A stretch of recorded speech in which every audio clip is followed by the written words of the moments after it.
we're going to begin the third chapter of Eruvin, and we're going to get into the question of what actually does it mean to make an eruv. And I just want to go back to this diagram of streets and alleys and courtyards that we began our whole project with. And we learned the first halakha from the Mishnah Torah from the Rambam about Eruvin, and he explained that when there are several neighbors dwelling in a courtyard, they're all permitted to carry under certain circumstances. And we learned about poles and beams. But, and this is the second halakha in Hilchot Eruvin, the Rambam goes on to say, even if you've got all these poles and beams, aval midivrei sofrim asur lishchenim letzaltel birshut hayachid. Nevertheless, according to divrei sofrim, according to the rabbis, it's forbidden for neighbors to carry within this private domain that's divided into different dwellings. In other words, we've done all our stuff with beams and poles. We've joined these domains together.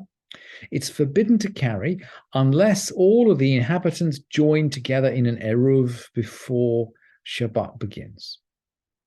Ad she'yarvu kol hashchenim kulan me'erev Shabbat. And then he goes on to say, Echad chatzer ve'echad mavoi ve'echad hamnida ve'davar zeh takana shlomo uveit dino. They have to make an eruv before the Shabbat begins, and whether we're talking about courtyards or alleys or cities, all this was instituted by the Bet Din of Shlomo, by the Bet Din of King Solomon.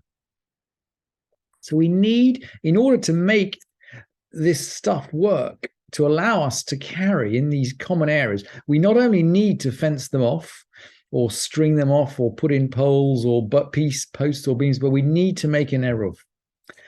And we still don't really know what an eruv is, by the way. And I just wanted to bring you Jastro, and I brought him at the beginning of the source sheet. And Jastro, just above the picture of the picture of the alleyway in Marrakesh. And Jastro says basically an eruv is a mixture. The word la'arev means to mix in.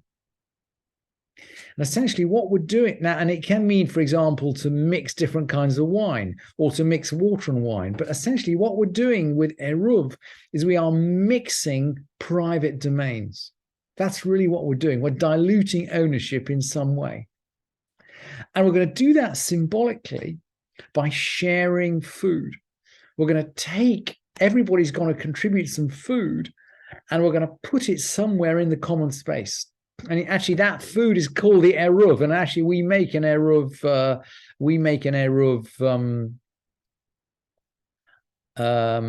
when Shabbat follows, when Shabbat is after Yom Tov. We set aside two pieces of food to allow us to cook on Yom Tov for Shabbat. And what we're doing there is mixing the cooking that we're doing on Yom Tov with the cooking that we're doing for Shabbat. Eruv means to mix. And essentially, the process of creating an eruv is creating a mixture of ownership. And we're going to do that via food. So now let's have a look at the texts. The Rambam mentioned courtyards, alleys, and cities. There's a particular kind of eruv, by the way, which we need to learn about, which is the eruv tchumim, the eruv around the city. And we're going to look at a pasuk which comes in this week's parsha. We're going to learn B'Shalach. B'Shalach is a song of the sea, but actually it's also the song of the desert. The first half of the parsha is a song of the sea. The second half of the parsha, it's, by the way, identical counts of verses. If you can count the verses, you'll see it splits up exactly, I think 62 or something like that, till the end of the song. And then you have the song of the desert. And people go out collecting manna on Shabbat, and God says to Moshe, "Ru'u ki Hashem natan lachem Shabbat." God gave you Shabbat. Al ken hu noten lachem b'yom hashishi lachem yomayim. You get 2 days food on Fridays. Shavu ish tachtav al yetze ish mimkomo b'yom haShabbat.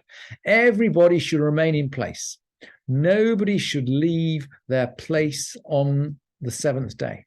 And Rashi says there, You can have a look at this Rashi.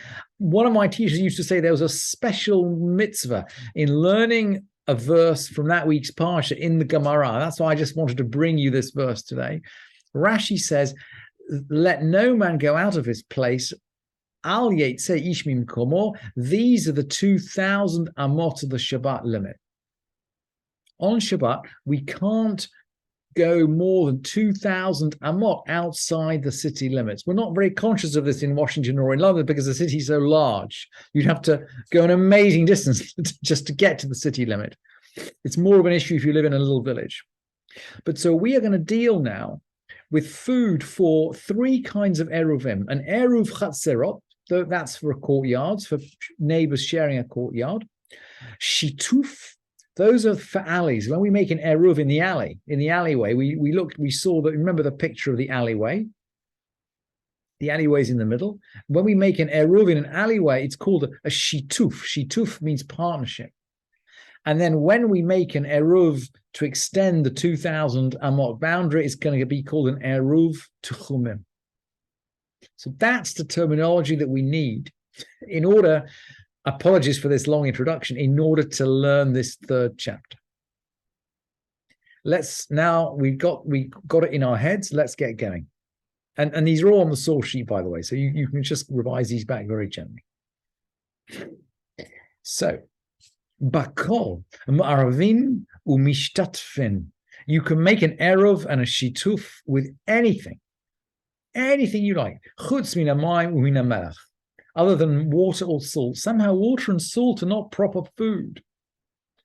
But anything else, any other food's good for making an eruv. And now, in the same style as we learned at the end of the last chapter, we're going to have a string of other halachot which relate to water and salt. V'hakol nikach b'kesem maaser. You can buy anything with maaser sheni, money, except water and salt. Someone who vowed to abstain from food is allowed water and salt. Okay, and now an eruv can be prepared for a nazir with wine. So the food doesn't necessarily have to be completely edible to the person who's involved. You can make an eruv for a nazir with wine. A nazir has promised not to drink wine. And for a Yisrael with truma. Sumchus says only with chulin, only with ordinary produce, non-consecrated produce. And then v'la kohen b'veit hapras, for a priest in a field with a plowed over grave. This is a field. A beit hapras is a field where there was a grave and it was plowed over. So we don't really know where the bones might have got to. Maybe there's a little bit of bones somewhere in the field, and a kohen won't go in the field.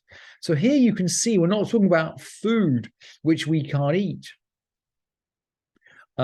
But we're talking about placing an eruv tchumim somewhere where the priest can't get. And Rabbi Yehuda says even in a cemetery. The way the eruv tchumim works is that you place your food somewhere, 1,000 amot or 1,999 amot, 1,999 amot outside the city boundary, and you make that your Shabbat place. And then you can actually travel for 2,000 amot from where you left the food. So you could actually go effectively gives you 4,000 amot in one direction. And the first Mishnah says, look, if you're going to do this for a priest, this is probably someone who's sending a messenger, by the way, to put his eruv down for him. He can even put it in a field with a plowed over grave, and according to Rabbi Yehuda, the halacha won't go according to Rabbi Yehuda, even in a cemetery, because he can go outside and eat it there. So in theory, I don't quite know how he would get the food to go outside to eat it. But that's the first Mishnah.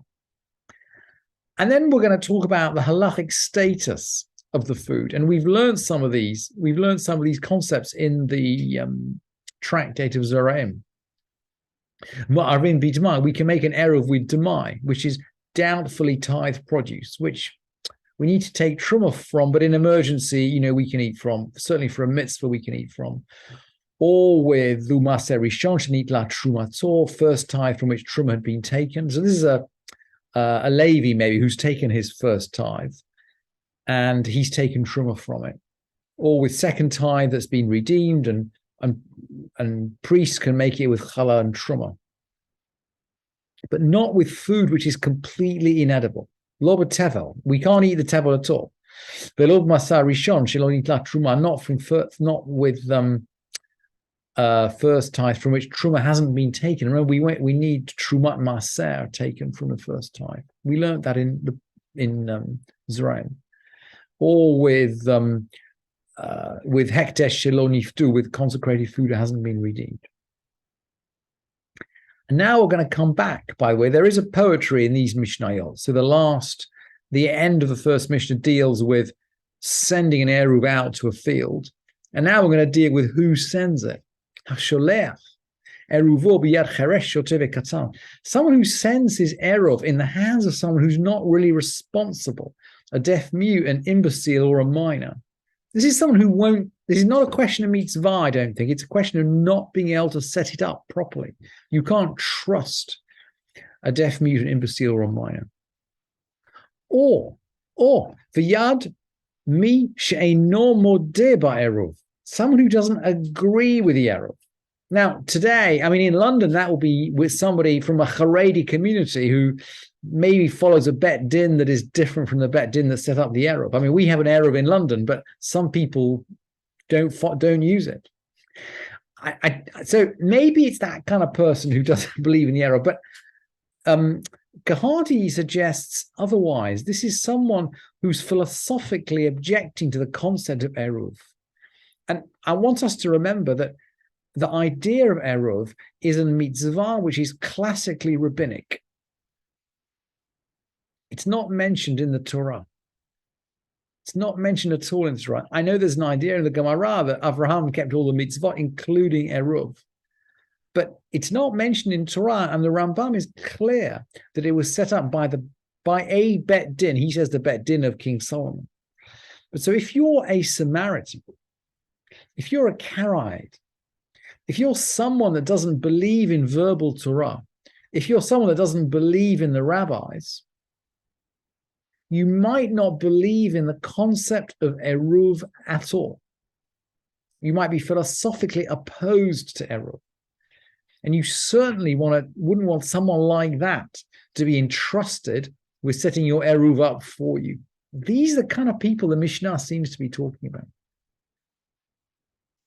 And then he's going to talk about spaces. Again, this is now an area of tchumim, right? This is food that you're going to place 1,000 or 2,000 amot outside the city limits. The Tanoba Ilan, you put it in a tree, lemala me'asarat tfachim. This is a tree which is considered a private domain, just like the well, which is 4x4, is considered its own private domain. So a tree is. So if you put it up in a tree, effectively it's in a different domain. It's in a different private domain from the one you're in, and you can't use it. Lemata me'asarat tfachim eruvu eruv. Below 10 hands breadths, it's an eruv because it's out in the open space with you.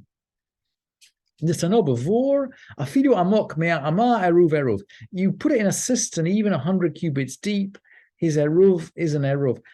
I think the cistern may be a private domain, but there's an idea that he can actually be in the private domain with the eruv as Shabbat comes in. So he's okay there. Whereas in the example of the tree, the man is standing, or the woman is standing below the tree, and the eruv is up there in the tree, and one is in public space and the other is in private space, and it just doesn't work.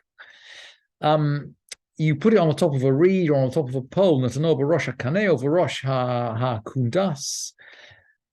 Bismanshu talush v'nautz. If it had been uprooted and then inserted in the ground, even though it's 100 cubits high, it's an eruv. I think that is because the reed or the pole isn't fat enough. It's not 4x4 fat like the tree is, so it doesn't constitute its own private domain. So even though it's 100 amot high, this eruv, this thing that you're putting out there in the wilderness, 2,000 amot outside the city limit, it's still kind of in your space. And then the Thanolim b'migdal, if you put it in a chest, migdal can refer to tower, but it very often refers to chest in the Mishnah. The Thanolim b'migdal ve'avad hamaftech, he lost the key.